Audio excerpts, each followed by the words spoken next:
새해가 되면서 저한테는 고민이 하나 있습니다. 그것은 이제 지난번부터 지겹도록 귀에 딱지가 않도록 얘기했던 거지만 그 정도로 계속해서 얘기할 정도로 저한테 심란한 고민이 있다면 그것은 이 유튜브 왕수디TV 채널 운영에 대한 고민입니다. 어떻게 하면 더 많은 사람들에게 다가가서 이야기를 나눌 수 있을까? 어떻게 하면 이 많은 사람들과 함께 내 이야기를 이렇게 전달할 수 있을까? 이러한 고민을 하게 되었습니다.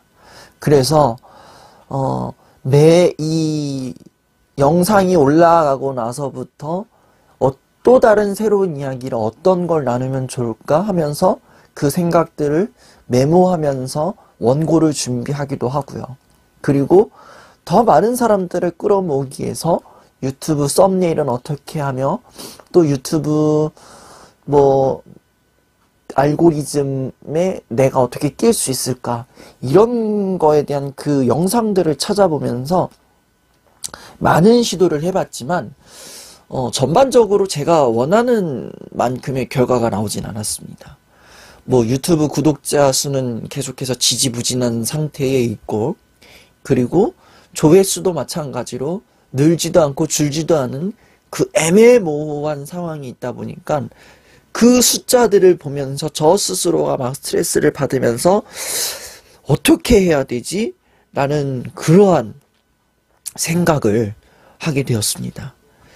그래서 저 혼자만의 고민을 하다가 결론이 안 날 것 같으니까 제가 이제 제 유튜브를 모니터해주는 그러한 친구들에게 질문을 했습니다.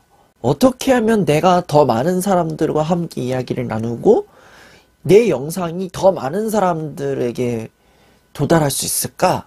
이런 질문을 던졌더니 한 친구가 이런 얘기를 하더라고요. 오빠 유튜브 채널 잘 되고 싶으시죠? 그러면은 오빠는 근본부터 바꿔야 돼요. 오빠 지금 유튜브 채널 운영하면서 오빠가 하고 싶은 것만 하잖아요. 근데 사람들은 오빠가 하고 싶은 거 원하지 않아요. 사람들은 그건 원하지 않아요. 오빠 10분, 20분 떠드는 거, 그거 지금 사람들이 원하는 것 같아요? 응? 오빠 채널, 유튜브 다른 채널 2시간, 3시간 보신다면서요. 그거 보세요. 오빠 지금 사람들이 그걸 원하는지 모르세요?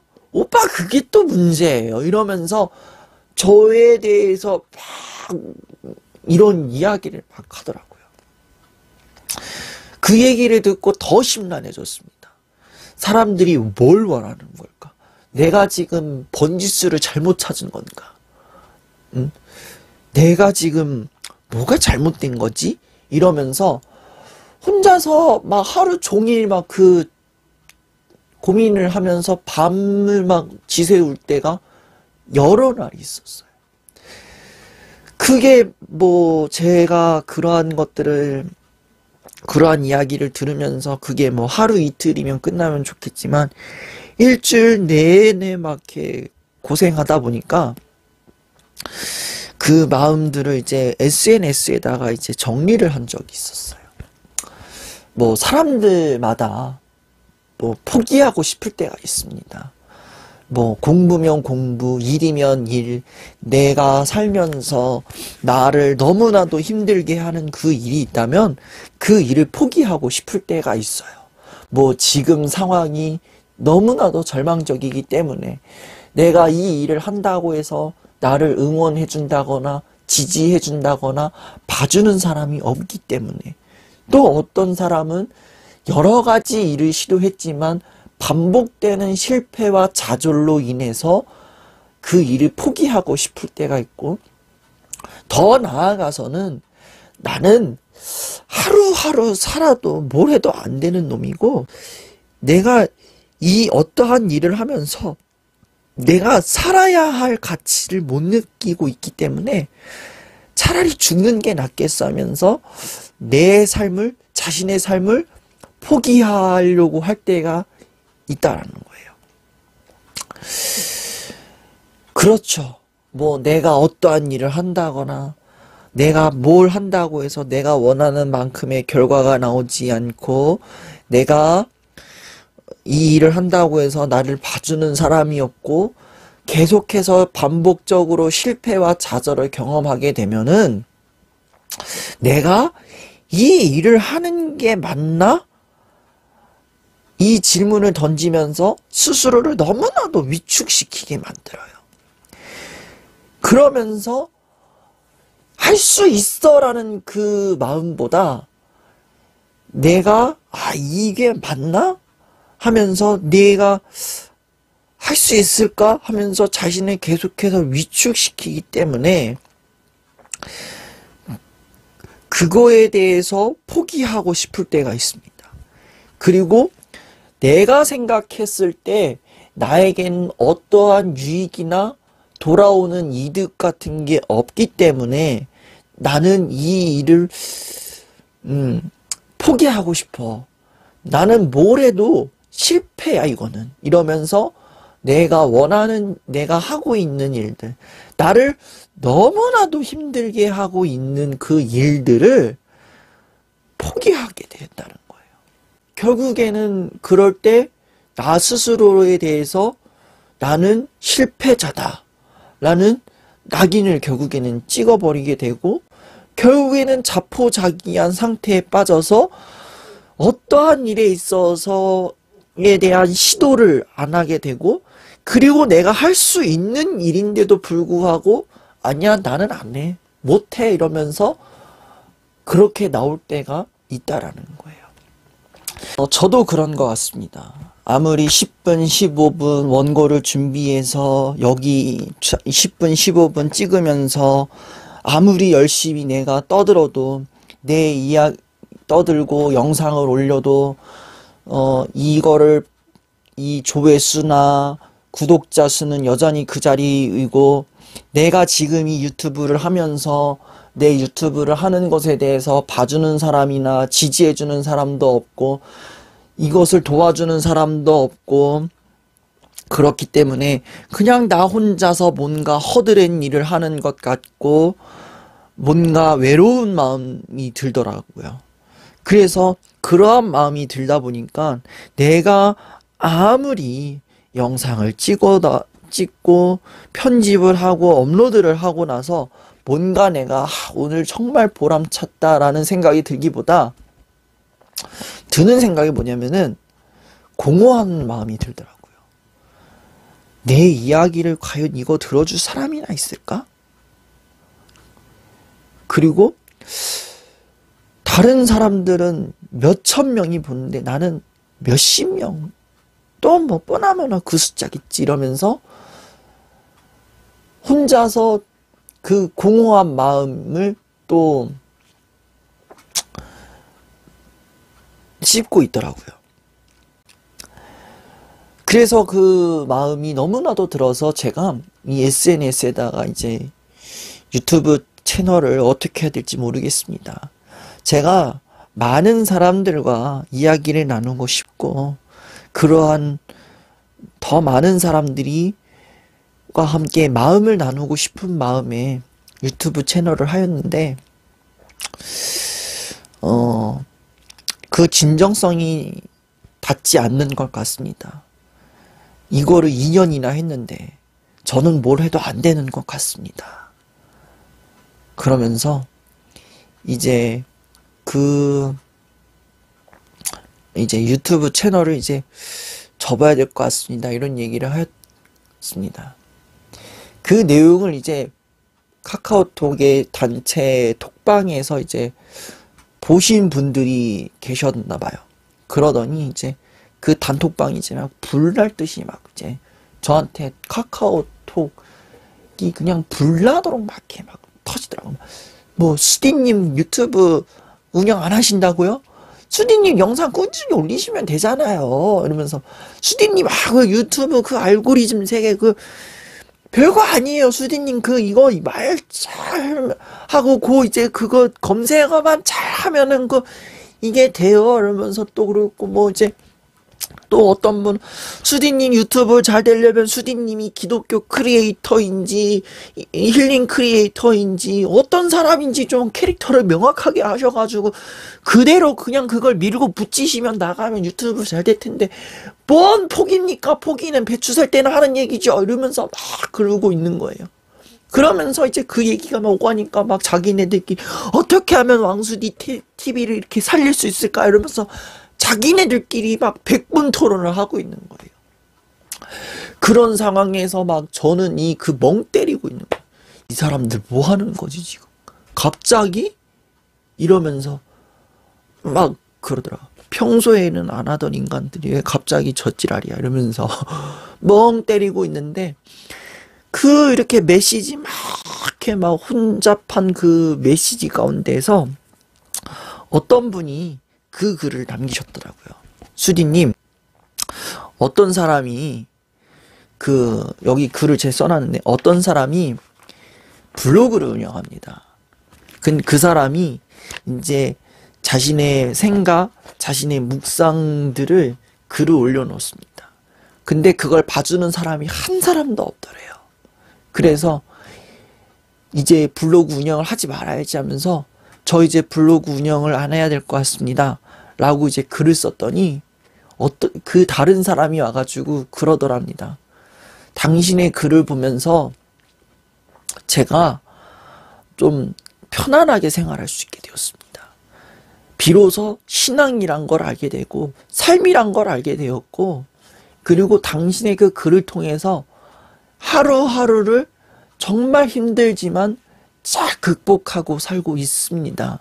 라고 그 얘기를 하더라고요. 그러면서 이어지는 얘기가 그러더라고요. 지금도 수디님 잘하고 계십니다. 아무도 수디 씨의 이야기를 들어주지는 않지만 분명히 누군가는 수디 씨의 이야기를 통해서 분명히 새로운 삶을 살아가고 있을 겁니다. 세상 사람들은 수디 씨가 어떤 사람인지 알지 못하고 수디 씨가 지금 뭐 하는지 많은 사람들이 주목하지는 않지만 하나님께서는 수디 씨를 지금 그 통로로 사용하고 있을 겁니다. 라고 얘기를 하더라고요. 그 이야기를 들으면서 정말 많은 생각을 하게 되더라고요. 그래, 다른 유튜브 채널들은 뭐 조회수가 3, 4천 명이고 그들은 그만큼의 영향력을 주고 있지만 나는 그거의 10분의 1 아니 1000분의 1도 미치지는 못하지만 그 적은 사람들이라도 내 영상을 봄으로써 지금 이 절망적이고 힘들어하는 그 상황을 살아가고 있구나. 그리고 나는 지금 아무것도 아니지만 언젠가는 그분께서 나를 더 크게 사용하실 때가 오겠구나. 그리고 더 많은 사람들이 내 이야기를 들어주겠지. 이러면서 그래, 조금만 더 견뎌보자. 포기하지 말자. 언젠가는 내가 빛 볼 날이 오겠지. 이러면서 유튜브를 포기하지 말자라는 생각을 하게 되었습니다. 살다 보면 정말 일이면 일, 공부면 공부, 내가 내 마음을 너무나도 힘들게 하는 그러한 일들이 있습니다. 그러한 일들을 하면서 실패와 좌절을 경험할 때가 있고요. 그리고 아무도 내가 하는 일에 지지를 한다거나 주목하지 않는 것 같고 나 혼자서 외로이 이 버거운 일들을 감당하고 있다는 마음이 들 때가 있습니다. 정말 포기하고 싶고 내려놓고 싶은 마음이 굴뚝 같을 때가 있어요. 하지만 분명한 것은 당신이 지금 혼자서 하고 있는 그 일이 결코 헛된 일이 아니라 오늘 당신을 위해서 또 다른 누군가를 위해서 열심히 하고 있다는 것을 기억해 주셨으면 좋겠습니다. 포기하지 마십시오. 분명히 누군가는 당신을 주목하고 있을 것이고 당신을 통해서 도움을 얻고 있을 것이고 그리고 분명히 누군가는 그 일을 하고 있는 당신을 보면서 나도 저렇게 한번 해봐야지 하면서 또 다른 동기부여를 받고 있을 것입니다. 내가 봤을 땐 비록 하찮고 버겁고 허드렛 일 같지만 그걸 포기하지 않고 묵묵히 해내고 있는 당신은 오늘 하루 정말 잘 살아내고 있다고 말씀드리고 싶습니다. 저를 비롯해서 지금도 포기하고 싶은 마음이 들지만 여전히 포기하지 않고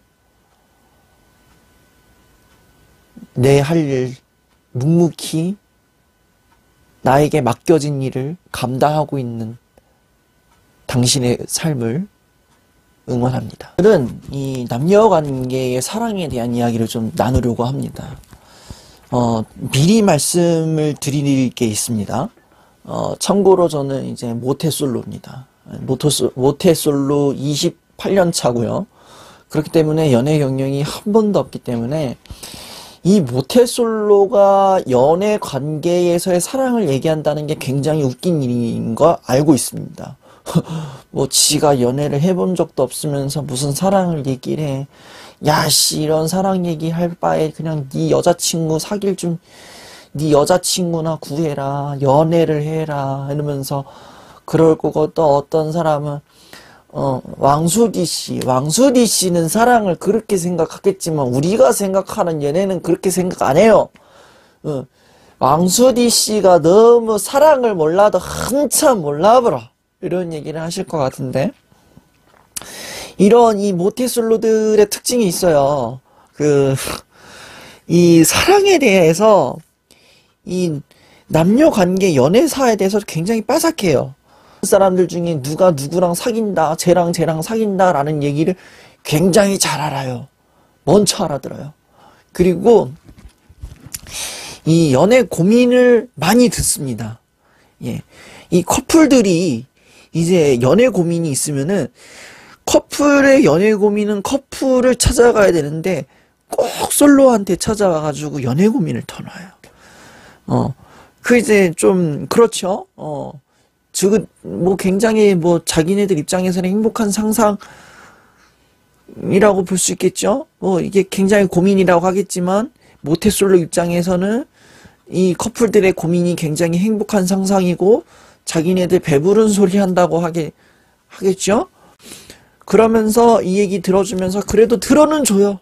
그래도 들어는 주면서 뭐 이럴 때는 이렇게 해야지 저럴 땐 저렇게 해야지 뭐 괌을 놔라 배를 놔라 네가 잘못했네 쟤가 잘못했네 야 걔 늑대 새끼네 여우 새끼네 이러면서 뭐 이런 얘기를 좀 하면서 들은 거는 또 많아가지고 야 내가 연애할 때는 이러면 안 되겠다 이런 생각을 마음 먹는 게 이 모태솔로들이에요. 모태솔로뿐만 아니라 뭐 갔다 온 솔로들도 그럴 거고 예 하여튼 그럴 거란 말이죠. 그래서 오해하지 않으셨으면 좋겠는 게 뭐냐면은 이 사랑에 대해서는 굉장히 주관적인 견해들이 많이 있어요. 개인적인 견해들이 다양하고 또 경험자가 생각하는 사랑이랑 솔로가 생각하는 사랑이랑 굉장히 갭이 또 있기 때문에 이 이야기는 그냥 모태솔로 왕순이가 생각하는 사랑이란 게 이런 게 아닐까?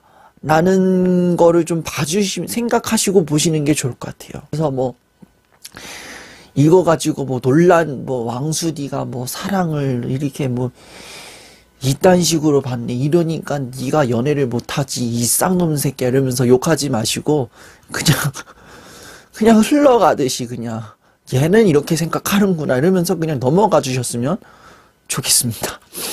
며칠 전에 문자 한 통을 본 적이 있습니다. 제가 이 카카오톡을 수시로 확인하는 사람이 아니라 거의 몰아서 보는 사람이기 때문에 이제 카카오톡을 확인하는데 가장 맨 상단 메시지에 보면 그런 문자가 왔더라고요. 이건 100% 확실합니다. 이런 얘기가 있더라고요. 그래서 뭐지? 이러면서 이제 클릭을 해봤어요.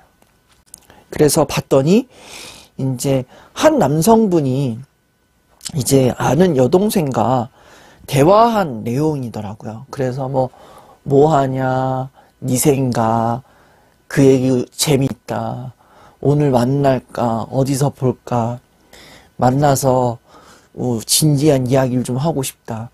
나도 그거에 대한 정리가 필요한데 점점점이라고 되어 있더라고요. 그래서 보면서 이제 남자가 난리가 났어요. 이제 저한테도 이제 봄이 올려나 봅니다. 저의 첫 연애가 이렇게 시작되네요. 이거 그린라이트 같습니다. 100%입니다. 오늘부터 1일 하겠습니다. 이렇게 돼 있는 거예요. 그걸 보는 순간 제 표정이 좀 살짝 굳어지면서 재수 없는 놈, 어따 대고 자랑질이야, 이런 생각을 하였는데 또 걱정스러웠던 게 뭐냐면은 이 남자가 생각하는 진전의 속도가 굉장히 빨라요. 예.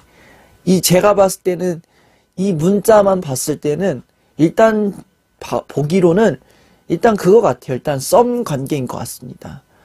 내 거 있는 내 거 아닌 내 거 같은 너의 그 관계에 있는데 뭐 혼자서 뭐 그냥 그 여자가 답장하는 내용이 그냥 좋았나 봐요. 너무 좋아가지고 뭐 그냥 막 신나가지고 막 이 여자가 내 마음을 받아주는 것 같아요. 이러면서 뭐 이야기를 하고 뭐 100% 그린라이트 같아요. 이런 얘기를 하는데 오늘부터 1일을 하겠습니다. 이러는데 일단 오늘부터 1일이 되려면은 일단 이 썸 관계에서 일단 둘이 만나가지고 서로에 대해서 어떻게 생각하는지 진지하게 얘기를 나누고 이제 우리 둘이 한번 사귀어볼까? 사귀자! 이렇게 해가지고 이게 교제가 시작되는 건데 지금 뭐 아무 내용도 없는 이 상황에서 뭐 어디 봐서 이게 그린라이트고 이게 100%고 이게 어딜 봐서 지금 오늘부터 1일이야! 이 생각도 들긴 해요. 그리고 그 문자 중에서 좀 애매하다라는 느낌을 받았던 대목이 그 여자분이 마지막에 보냈던 나도 이거에 대해서 좀 정리가 필요한데 점점점 딱 봤어요. 이 이야기인 즉슨 정리를 해야 된대 라는 이야기를 딱 봤을 때 이건 몰라요. 이건 모르겠어요. 정리를 하자는 얘기, 아는 오빠 동생 사이를 정리를 하고 이제 연애를 시작하자라는 의미인지, 그리고 우리는 아직 사귈 단계는 아니다. 우리가 너무 밀당을 좀 한 것 같다. 그냥 아는 오빠 동생 사이로 지냈으면 좋겠다. 라는 의미인지 여러 가지 의미가 포함되어 있기 때문에 이건 일단 만나봐야 아는 거거든요.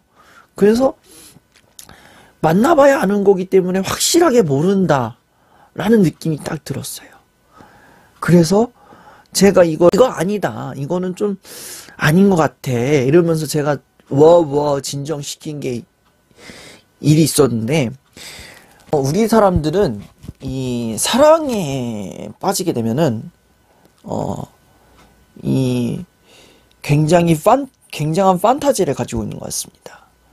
좋게 말해서 그냥 판타지로 포장을 했는데 나쁘게 말하면은 굉장한 착각의 늪에 빠져 있다고 생각이 들어요. 그러니까 이 썸의 관계인데 썸의 관계에서 그냥 뭐 벌어지는 일들을 너무 막 너무 이제 지나치게 환상적인 시선으로 보고 있다라는 생각이 들거든요. 그 착각의 첫 번째가 뭐냐면은, 나도 저 사람에 대해서 어느 정도 생각을 하고 있으니 저 사람도 나에 대해서 어느 정도 생각을 하고 있을 거다. 나는 저 사람에 대해서 굉장히 좋은 감정, 사랑의 감정이 있으니 저 사람도 나에 대한 사랑의 감정이 있을 거다라고 느끼는 거예요. 뭐 서로 간의 감정이 뭐 이제 서로 생각하는 마음이 있으면은 뭐 당장 사귀세요. 그 100%예요. 그린라이트예요. 이러면서 뭐 하고 싶지만 응원하죠. 그런 거 같은 경우는. 근데 대부분의 경우에는 그렇지 않다라는 거예요. 그냥 나 혼자 저 사람에 대한 감정을 갖고 있고 정작 저 사람은 나에 대한 감정이 없다라는 거예요. 그러니까 이 사람은 나에 대한 감정이나 생각이 없다라는 거죠.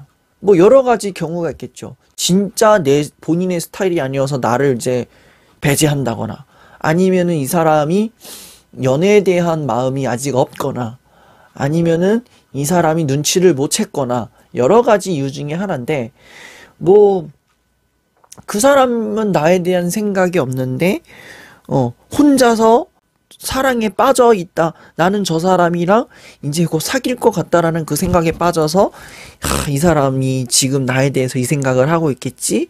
이런 생각도 하면서 또 뭐 할 때마다 이 사람이랑 하면 재밌겠지? 이 사람이랑 이거 하면 재밌겠지? 이러면서 혼자만의 그 뭔가 말도 안 되는 뭐 스케줄을 짜고 있어요.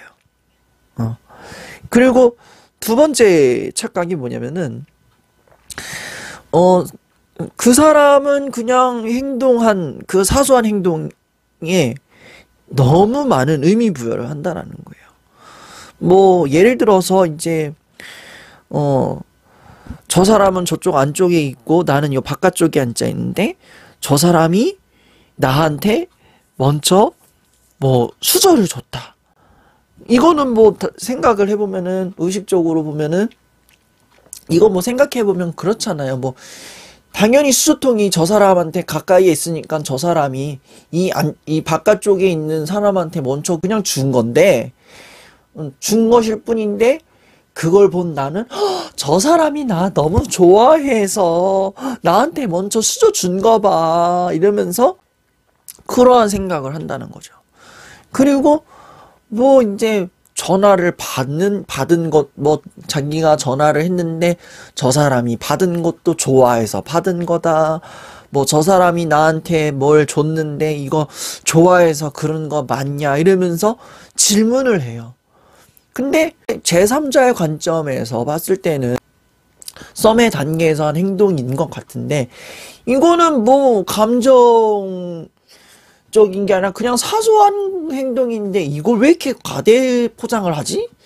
이런 생각이 들 정도로 너무 지나치게 너무 확대 해석을 하는 경향이 없지 않아 있더라고요. 그래서 제가 이건 아닌 것 같아 하면서 여러 번 이제 진정시킨 경우들이 많이 있었어요. 그리고 이제 또 한 가지 드는 게 뭐냐면은 저는 이 개인적으로 이 썸의 단계는 어느 정도 서로에 대한 탐색이라고 봐요. 어느 정도 그 완전한 감정, 얘가 내 거야 라는 그런 감정이 드는 시기가 아니라 그냥 얘는 어떤 사람일까 하면서 좀 더 지켜보자 이런 단계로 저는 생각이 들거든요. 그래서 이 썸의 단계에서 뭐 저 사람이 내가 좋아서 이런가 봐. 나 너무 좋은데 이러면서 그런 거는 너무 혼자서 너무 진도를 과도하게 뺀 게 아닌가. 그런 생각이 들더라고요.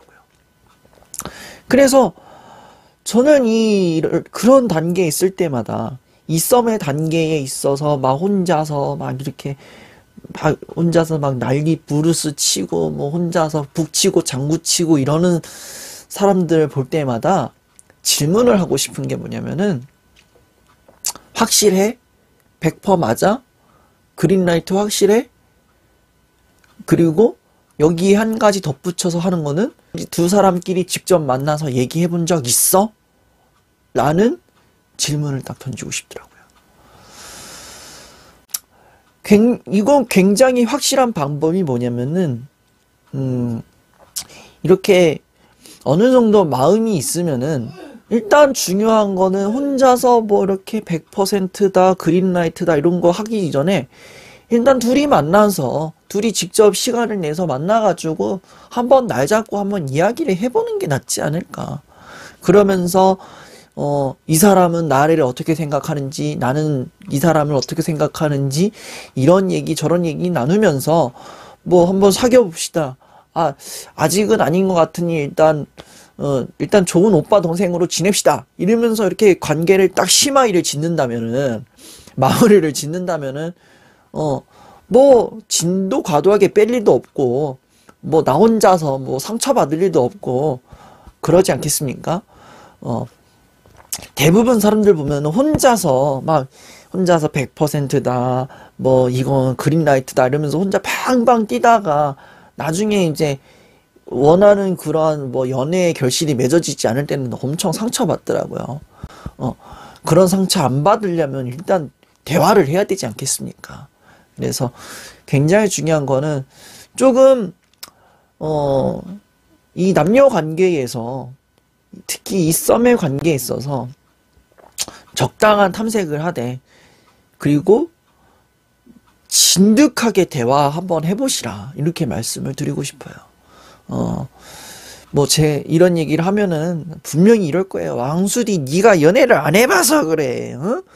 야, 씨, 말이 대화가 쉬운 거지 대화가 되겠냐? 야, 너는 사랑을 몰라도 정말 몰라. 이러면서 얘기를 하겠고, 하여튼 저런 놈들이 저 TV 프로그램, 저 연애하는 거 뭐 엮어주는 프로그램 같은 거 보면은 주접돌놈이요 이러면서 하겠지만, 이럴 것 같은데, 썸에서 연애로 넘어가는 이 관계는 개인적으로 좀 조심해야 된다고 봐요. 이 넘어가는 단계에서 섣불리 판단하지 말고, 너무 과도한 상상을 하지 말고, 그렇지만 한 번쯤은 대화를 하면서 서로에 대한 그 관계를 조금 얘기를 하고, 앞으로 어떻게 하면 좋을지 그거에 대한 충분한 이야기가 필요하다라고 저는 생각을 합니다. 뭐 저도 언젠가는 연애를 해야겠죠. 저도 언젠간 연애를 해야 될 거고, 분명히 저도 이 단계를 타겠지만, 이 단계를 타면서 저도 이럴 땐 어떻게 해야지? 라는 생각을 좀 하게 되는 것 같고, 그리고 그러면서 더 나아가서는 이렇게 서로 대화를 나누고, 그러면서 준비된 단계를 이렇게 시작하는 게 오히려 좀 더 건강한 연애가 아닐까 생각을 합니다. 그냥 무턱대고 첫눈에 반했다는 이유로, 그냥 뭐 만나주는 사람이 없다는 이유로 뭐 막 시작한 연애를 하면서 내 마음이 행복하지 않고, 또 그러다 보면 어떤 경우에는 비극적으로 뭐 폭력을 당한다거나, 뭐 이별 후에 뭐 안 좋은 결과들을 많이 겪잖아요. 그런 것보다 서로가 저 사람이 어떤 사람인가를 살펴보고, 그러면서 어느 정도 대화할 마음이 있다 싶을 때 진지하게 대화를 나누고, 그러면서 진지한 관계로 나아갈까를 좀 더 그런 고민을 하면서, 이렇게 소위 말하는 오늘부터 1일 그 그린라이트가 켜지면서 우리가 온전하게 좋은 연애, 건강한 연애를 하면 좋겠다라는 생각을 하게 됩니다. 원래부터 이런 사람은 없었어요. 우리는 내가 살아온 환경이나 배경이나 그러한 것을 통해서 내가 살아야 할, 내가 이 환경에서 생존해야 되는 그러한 방식들을 터득함으로써 이것이 하나의 나의 고유의 양식, 고유의 특성이 되어서 그게 내 몸에 내 몸에 체화가 된 거예요. 그리고 그런 고유한 특성들이 다른 사람들에게 보여짐으로써 그 사람들이 나를 바라볼 때에 아, 쟤는 이런 사람이구나. 쟤는 이럴 때 이렇게 움직이구나. 쟤는 이럴 때 이렇게 반응하는구나 하면서 이렇게 이해해 간다라는 거예요. 그렇게 스스로 그렇게 저 사람이 나에 대해서 안다고 자부할 때 또 이 사람은 다른 누군가한테 가가지고 야, 쟤가 원래 이런 애야. 그러니까 너가 어떻게 하더라도 그거 이해해. 이러면서 또 타고 들어와가지고 이 들은 애가 또 나한테 와가지고 쟤가 그러는데 너가 원래 이런 애라더라. 이게 맞냐? 이러면은 또 그 얘기 들으면서 내가 원래 이런 애가 맞긴 한데 또는 나 이런 애 아닌데 왜 저렇게 비춰지지? 아, 쟤 너무 나에 대해서 너무 이렇게 눈높이를 너무 높게 잡은 거 아니야? 이러면서 또 내가 알고 있는 나의 모습과 남이 알고 있는 나의 모습 간에 또 이게 박자가 또 안 맞아가지고 또 혼란스러움을 경험하게 된다는 거죠. 그래서 우리는 저 사람에 맞춰 살아야 되나? 아니면 온전히 나에 맞춰 살아야 되나? 이러면서 또 질문 아닌 질문을 또 반복하게 된다는 거예요. 저는 이 원래 이런 사람이라는 단어, 제 원래 이런 사람이야 라는 단어를 보통 잘 쓰지는 않지만 제 원래 이래라는 그 단어는 저는 개인적으로 가까운 사람일수록 또 오래 알고 지낸 관계일수록 이 단어를 조심하게 사용해야 된다고 봐요. 내가 이 사람을 얼마나 가까이 알고 지낸다고 해서 또 얼마나 오랫동안 알고 지냈다고 해서 그 사람에 대해서 내가 완전히 다 아는 건 아니에요. 내가 그 사람에 대해서 오랜 기간 동안 알고 있고 뭐 가까운 거리에서 이 사람을 봤을 때에 내가 이 사람에 대해서 온전히 다 안다고 착각하는 경우들이 있어요. 하지만 이 사람이 나랑 가까이에 있다고 해서 내가 오랫동안 이 사람과 교류하면서 지냈다고 해서 이 사람이 24시간 범주 내에 내 시선권, 내 시야 안에 있는 건 아니에요. 오히려 내 시야 바깥에서 이 사람이 또 다른 누군가와 함께 또 다른 것을 하면서 새로운 것을 찾아갈 때가 있고 그것을 또 학습할 수도 있단 말이에요. 그것은 이 부분에 대해서 나는 모를 뿐이지 또 다른 누군가는 그 부분을 알고 있을 거란 말이에요. 그리고 그 사람이 차마 나에게는 밝히기 어려운, 이야기 꺼내기 어려운 부분들이 있다라는 거예요. 보이는 면만 보고 얘기를 우리는 하지만 이 사람에게 보이지 않는 면이 있다라는 거예요.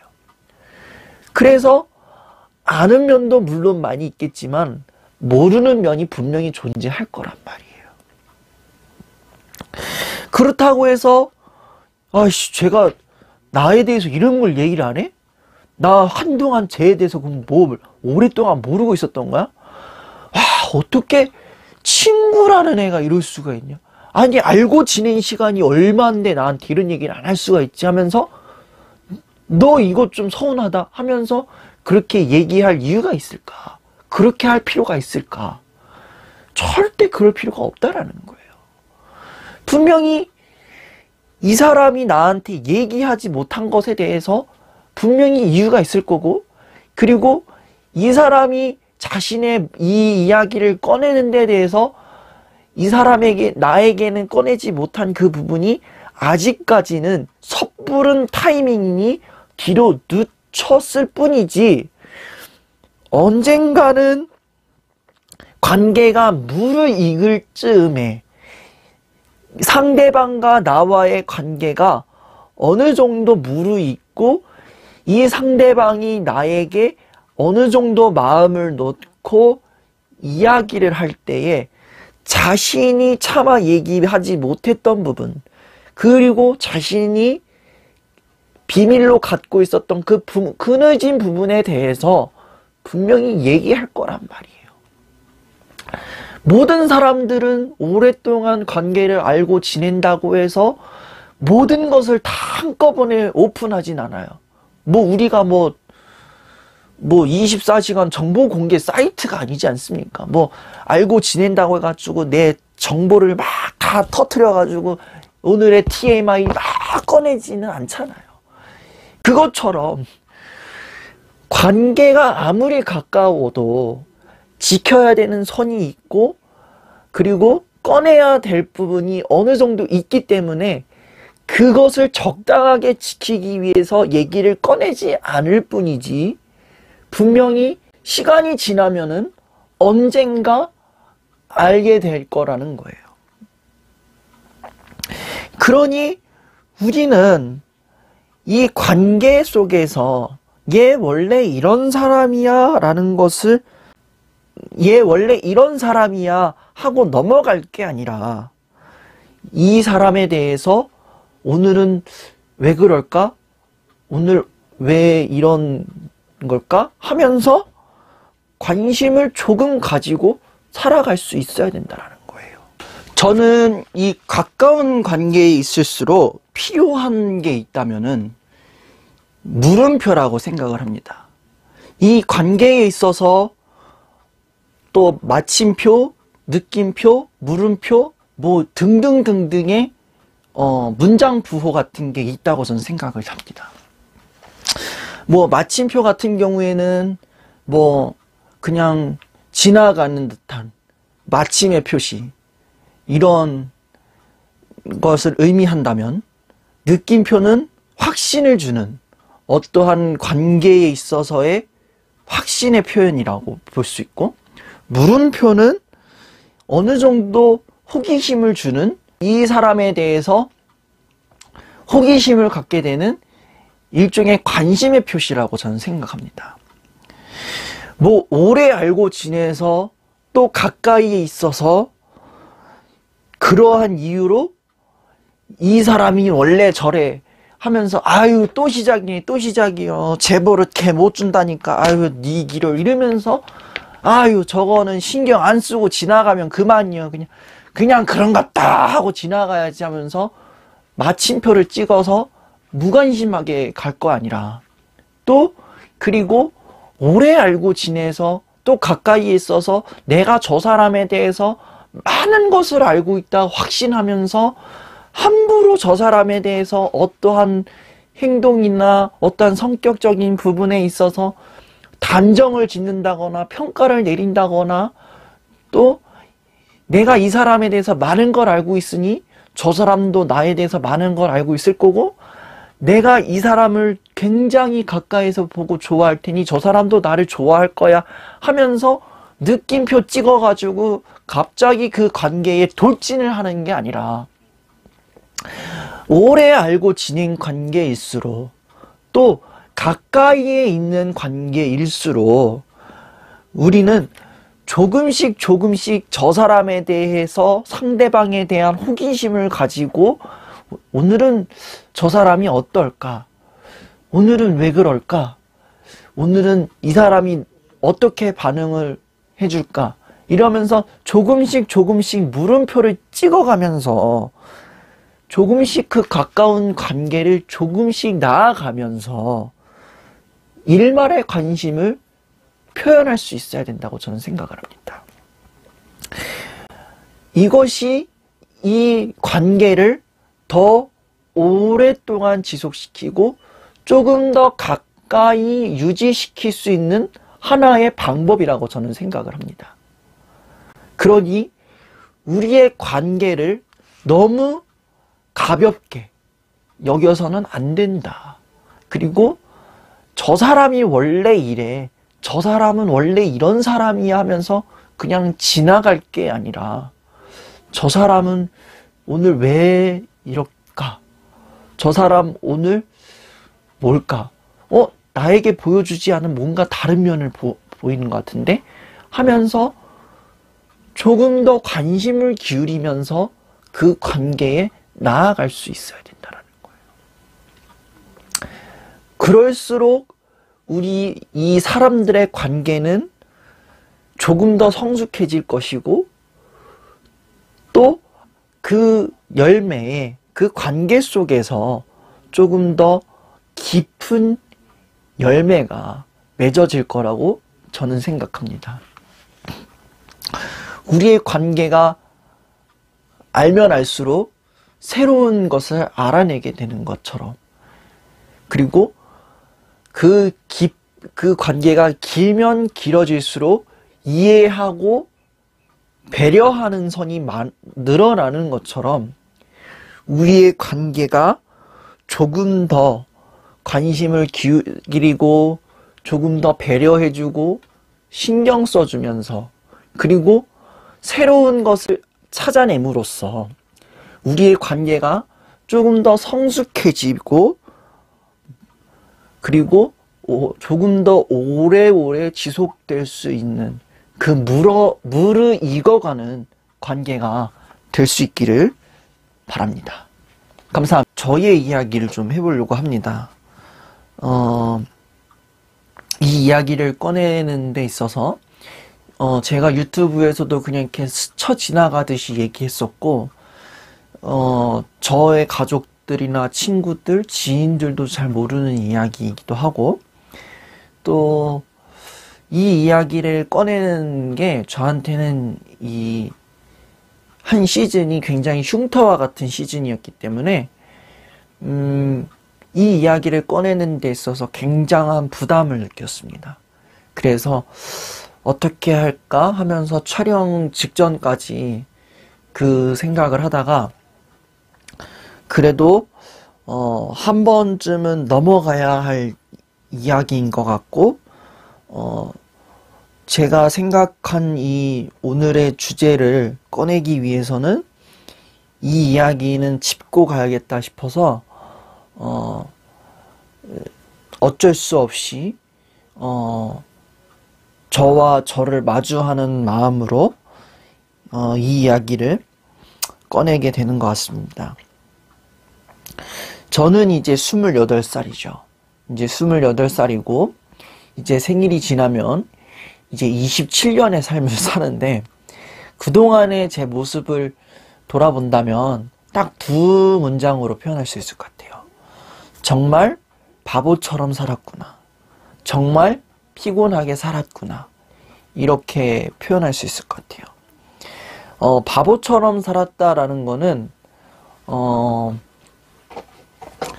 제가 쌓아 올린 장벽 안에서, 제가 만들어 놓은 뭐 틀이나 울타리 안에서만 지냈던 그 우물한 개구리의 생활을 보면서, 뭐 다른 사람들이 할 수 있는 걸 나도 충분히 누릴 수 있고 할 수 있었는데, 그것을 누리지 못했던 모습을 너무나도 바보같이 느껴져서 이 바보처럼 살았구나라고 얘기를 하게 되는 것 같고, 정말 피곤하게 살았구나라는 이야기는 온전히 나로서 살기보다 남의 눈치를 보면서, 그리고 남의 비율을 맞춰가면서 살았기 때문에, 나의 모습을 전혀 모르면서 살았기 때문에 정말 피곤하게 살았구나, 남한테 맞춰 살려니 정말 피곤하겠구나, 그런 생각에서 이 이야기를 그렇게 말할 수 있을 것 같아요. 그렇다고 해서 뭐 왕수디가 처음부터 바보 같고 피곤한 사람이었나, 그렇지는 않았던 것 같아요. 저는 초등학교 때까지만 해도 굉장히 자기 주장이 확고한 아이였습니다. 발표를 하면은 선생님 앞에서 제 생각이나 제 느낌을 그대로 표현했던 아이였고, 그리고 글로써도 제 생각을 잘 표현해가지고 글쓰기에서도 뭐 상을 좀 많이 받았던 아이였어요. 예, 제 자랑 같지만. 그리고 이제 다른 친구들에 비해서 이 기준선이 굉장히 명확했던 아이였기 때문에 제가 봤을 때 아닌 것 같다 느낄 때는 친구들한테 과감하게 아니라고 얘기했던 것 같아요. 이건 아닌 것 같아. 이러면은 이제 친구들, 야, 그래도 한 번만 봐줘라. 야, 친구 좋은 게 뭐냐. 이러면서, 아, 그럴 수도 있지. 너는 왜 다 그러냐. 이러면은, 그래도 아닌 건 아닌 거야 하면서 딱 잘라서 분명하게 얘기했던 아이였던 것 같아요. 여기까지만 들으면, 왕수디가 앞뒤가 꽉꽉 막혔네, 저거. 야, 저거. 왔던 애도 도망갔겠다, 저 새끼 저거. 이랬을 것 같은데, 의외로 친구가 많았습니다. 그래도. 놀 때는 확실하게 놀았고, 그리고 어려워하는 친구들 있으면 확실하게 도와줬고, 그리고 나름대로 약간 그 게임보이 기질이 있었기 때문에 뭐 컴퓨터 게임이 아니라 뭐 이제 어떠한 교실 바닥에서 뭐 이제 뭐 딱지를 때린다거나 그런 거 하면은 제가 좀 많이 잘했기 때문에 나름 이제 이 왕수디 사단이라 해가지고 한 10명쯤의 친구들이 이렇게 있었어요. 그래서 그렇게 정말 재밌게 학교 생활을 했던 아이였는데, 그게 언제 이제 뒤집어졌냐면은 이제 중학교 와서 뒤집어졌어요. 제가 다니던 중학교는 일단 남녀공학이 아니라, 뭐라 그래야 될까요? 남학교였어요. 죄다 남자들만 모였어요. 그리고 이 살고 있는 지역 특성상 초등학교 때에 알고 지냈던 아이들이 이제 그대로 중학교까지 올라왔던 그러한 시스템이었어요. 그래서 중학교 초반 때까지 이제 뭐 왕수디 사단이 잘 유지되고 있었는데, 이제 유독이 이제 좀 한 친구가 좀 자기가 좀 제 앞에서 좀 강하게 보이기 위해서, 그리고 그 사람 많은 거를 좀 약간 질투를 느꼈는지 왕수디를 어떻게 해봐야겠다는 속셈이 들었나 봐요. 그리고 그렇게 이제 기가 센 놈들 중에서 그나마 제가 좀 기가 약했는지 저를 약간 건드리는 그러한 일들이 있었어요. 그러다가 이제 이 친구가 해서는 안 될 말들, 없는 이야기들을 막 지어내면서 이제 제 이미지를 이제 조금 깎아내리기 시작했던 것 같아요. 그러다 보니까 이제 이 학교 분위기가 졸지 이제 왕따 분위기가 조성이 된 거죠. 이제 왕따 분위기가 조성이 되고, 이제 소위 저를 지켜주겠다라고 약속했던 그 10명의 친구들도 갑작스럽게 다 떠나버리고 이제 그 분위기에 휩쓸려서 이제 저를 왕따시키는 그런 분위기가 된 거죠. 뭐 이거를 1년 정도 겪었으면 참 다행이겠지만 3년을 겪었어요. 3년을. 3년 동안 왕따를 당하는데, 뭐 말을 뭐 이제 누군가를 보면은 보았다고 맞고, 말하면은 말했다고 욕을 먹거나 맞거나 그랬고, 또 뭐 무슨 행동을 하면 뭘 했다는 이유로, 단지 그것만을 했다는 이유로 뒤에서 때려 와가지고 괴롭히거나 때리거나 그러한 상황들이 있었던 것 같아요. 그런 이 날들이 하루도 빠지지 않고 계속 있었어요. 뭐 이게 이러한 분위기, 그렇게 왕수디가 왕따를 당하는 분위기가 뭐 동급생 내에서만 있었으면 참 다행일 텐데, 이게 학교 선후배에게까지도 이 분위기가 그대로 전이가 돼가지고 왕수디라는 이름 석자만 꺼내도 이제 욕을 하는 거죠. 아, 씨발, 존나 열받는 새끼네, 이 새끼. 그 애 새끼 얘기 꺼내지 마요. 존나 열받으니까. 죽여버리고 싶어요. 이러면서 저를 죽이겠다고까지 했던, 저를 죽여버리겠다라고 나올 정도의 이야기를, 그런 분위기가 조성이 되었어요.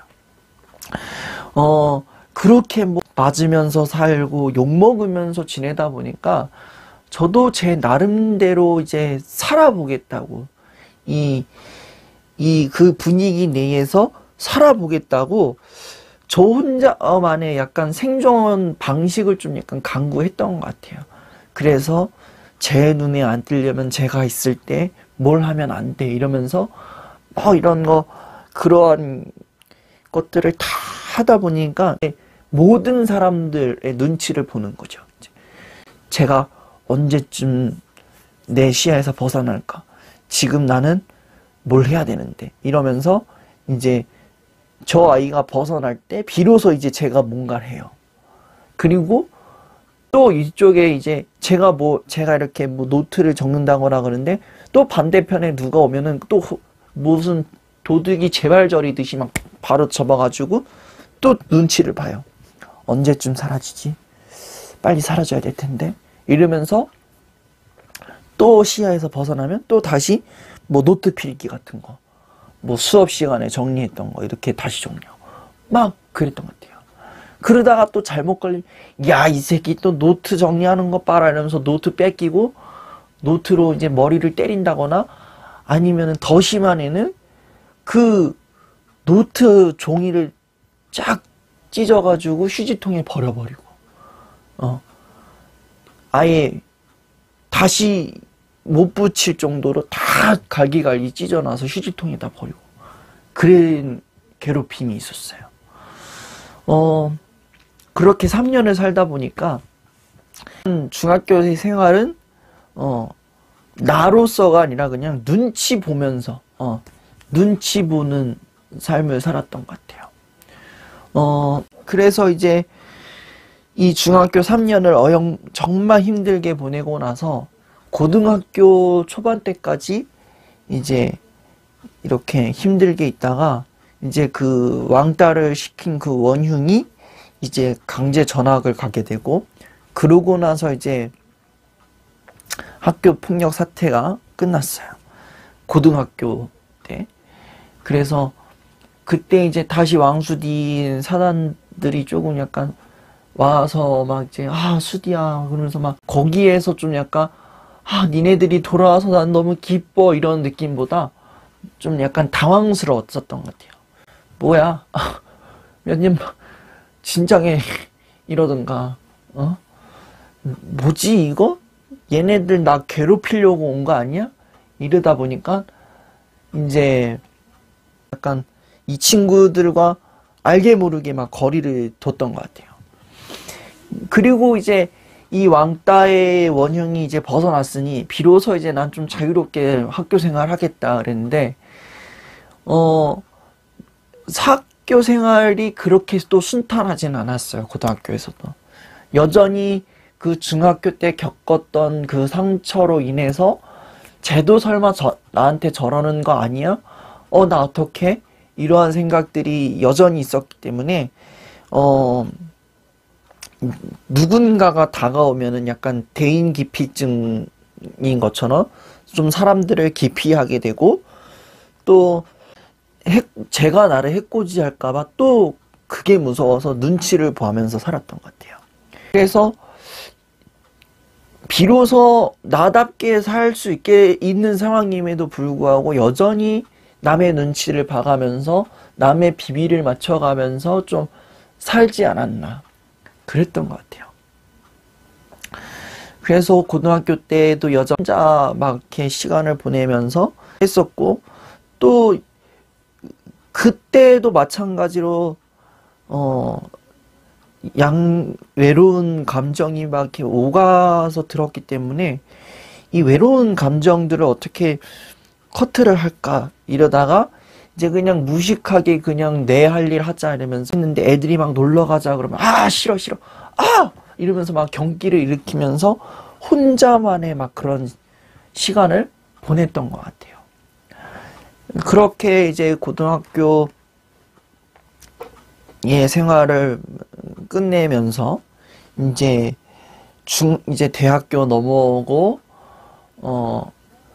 대학교에서 저를 이제 무조건적으로 받아주는 친구들이 생기면서 대학교에서 이제 좀 비교적 비교적 편안한 삶을 살았지만 그럼에도 불구하고 아직까지는 다른 사람들을 보면서 살았던 것 같아요. 이들은 나를 그냥 봐준다고 하지만 여전히 나는 저 사람들에게 나 괜찮아, 나 멀쩡해, 이런 것을 좀 보여주려는 그런 게 강하다 보니까 저 사람들, 대학교 동기들 앞에서 비교적 괜찮은 척하고 또 나 지금 괜찮아, 안 도와줘도 돼, 이러면서 막 이제 좀 이렇게 벽을 쳤던 것 같아요. 속내는 껍데기는 막 나 안 괜찮아 아직은, 니네들이 좀 먼저 좀 다가왔으면 좋겠어, 이런 마음이 있었는데 무슨 자존심인지 이게 겉멋인지 모르겠지만 남들에게 좀 잘 보여야 되겠다는 그런 마음이 있어서 대학교 때에도 막 나 괜찮아 이러면서 그랬던 것 같아요. 그러다가 이제 이러한 것들이 계속 지속이 되다 보니까 나의 모습을 이제 찾아볼 수가 없었던 거죠. 그래서 남에게 눈치 보는 왕수디, 남들에게 잘 보여야 된다, 나는 굉장히 영특한 사람이다, 이런 걸 보여줘야 돼 하면서 약간 자존심을 많이 부렸던 것 같아요. 그러다가 이제 어느 순간 이 남의 눈치를 봐야겠구나, 보면서 살아야지, 이런 게 깨진 게 언제냐면은 대학원 왔을 때부터였던 것 같아요. 이제 대학원에서 제가 상담 공부를 하면서부터 늘 들었던 이야기가, 상담은 남을 잘 보는 것도 중요하지만 나를 좀 볼 수 있어야 돼, 이런 것들을 많이 듣다 보니까, 그러면서 이제 나를 어떻게 살펴보면서 상담의 관점에서 나를 바라보는 보고서를 써서 내는 것도 있었고, 그러면서 내가 이렇게 살았구나, 진짜 내 모습은 뭐지? 그러면서 이제 나다운 게 뭔가를 이렇게 찾으려고 했던 것 같아요. 그래서 대학원 2년 동안 어떻게 하면 나를 찾아볼 수 있을까 하다가 비교적 내 전공을 살릴 수 있을 거를 해야겠어 하면서 유튜브를 했는데, 이 유튜브를 찍으면서도 솔직히 그때 처음 당시에는 다른 사람들한테 잘 보이려고 싶었던 마음이 좀 많이 있었는지 굉장히 좀 많이 포장을 했었어요. 나 상담 전문가야, 이런 거를 좀 보여주고 싶었나 봐요. 그래서 유튜브를 이렇게 초반에 찍는데, 저의 영상 초반을 보신 분들은 아시겠지만 목소리에 굉장히 힘이 많이 들어갔잖아요. 지금 이 목소리가 아니라, 안녕하세요, 왕수디예요. 오늘 이 이야기를 좀 해보려고 해요. 이런 걸 제가 이렇게 공부를 하다 보니까 사람들이 이게 안 되는 것 같아요, 이러면서 좀 약간 목소리에 힘을 줬던 모습이 있었어요. 그래서 여전히 그때 당시에도 나를 찾는다고 하지만 여전히 남한테 잘 보이려고 했던 그러한 눈치를 보면서, 또 이제 댓글 하나하나에 또 반응하면서 저 사람이 나를 어떻게 볼까 이러면서 또 괜한 염려와 걱정들을 했었고, 또 실질적으로 제가 이 사람들과의 교류가 많이 없었기 때문에 사람들이 나를 봤을 때 저 사람이 나를 저렇게 보지 않겠지? 저 사람이 나 이상하게 보지 않겠지? 그러한 마음에 말 한마디 한마디 하는 것도 굉장히 막 신경 쓰면서 얘기를 했고, 표정 짓는 거, 눈치 보는 거 여전히 남아 있었어요. 그래서 최근까지도 그러한 게 몸에 배어 있었던 것 같아요. 막 남의 눈치를 보면서 어떻게 말하면 좋을까? 아, 저 사람이 얘기하면 기분이 나쁠 것 같은데? 이러면서 지내왔던 것 같아요. 이렇게 그 남의 눈치를 보면서 살다 보니까 느꼈던 거 뭐냐면은 정말 나다운 모습을 찾을 수 없다라는 거죠. 이 나다운 모습이 과연 뭘까? 남들이 보는 내 모습이 정답일까? 내가 보는 내 모습이 정답일까 하면서 굉장히 혼란해하면서 지냈던 것 같아요. 그래서 나다운 모습을 찾기 위해서 정말 남의 눈치를 내려놔야지만 남의 눈치를 내려놓지 못하고 그렇게 살아왔던 내 모습이 너무나도 조금 한심해 보였던 것 같아요. 이거는 내가 나를 이끄는 게 아니라 남이 나를 이끄는 거잖아요. 그래서 이제는 온전한 내 모습이 과연 뭘까?